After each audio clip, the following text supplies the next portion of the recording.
Le Conseil a examiné et adopté un avant-projet de loi portant loi des finances rectificative pour l'exécution du budget de l'État exercice 2025. Il faut dire qu'après l'arrivée à mi-parcours, il s'est avéré que le Burkina a réalisé de bonnes performances en matière de recouvrement des recettes et ces bonnes performances ont justifié que nous puissions faire une loi des finances rectificative afin de faire de nouvelles ouvertures des recettes pour faire face aux dépenses prioritaires. À ce titre, il a été ouvert les recettes à hauteur de 150 milliards pour faire face donc à des dépenses importantes, notamment des dépenses d'investissement et des dépenses structurantes.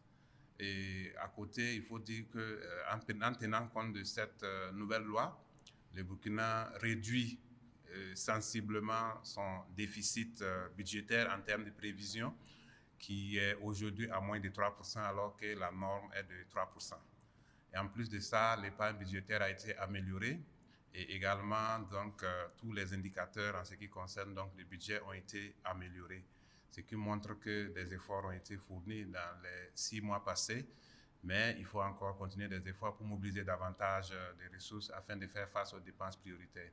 Nous notons également que la loi des finances rectificatives a été l'occasion pour le gouvernement de prendre des mesures de modification du Code général des impôts.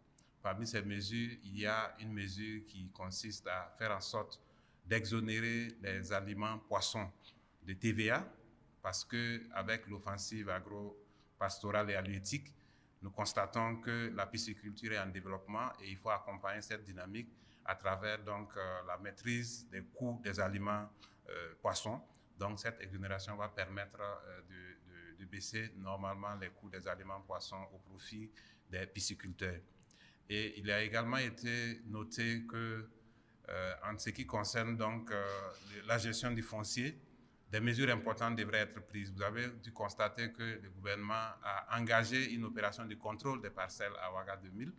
Cette opération de contrôle a permis de constater qu'il y a beaucoup de parcelles qui ne sont pas mises en valeur.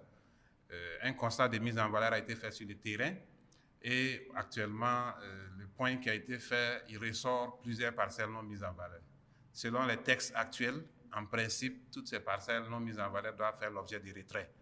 Mais pour donner une seconde chance, il a été prévu qu'en lieu et place du retrait, une taxe sur les parcelles non mises en valeur soit donc mise en place. Cette taxe va permettre à ceux qui ont des parcelles non mises en valeur mais qui ne sont pas encore prêts de payer la taxe en attendant de pouvoir mettre en valeur. Les tarifs de la taxe varient de 1 000 francs à 750 francs par mètre carré en fonction de la localité. Et également, il est prévu que cette taxe soit augmentée de 20% chaque année. L'objectif étant de faire en sorte que les citoyens puissent mettre en valeur les parcelles dans les délais impartis, notamment les délais de 5 ans. Donc, ce sont des mesures qui ont été prises à travers cet avant-projet de loi qui va donc être soumis à l'Assemblée nationale pour adoption.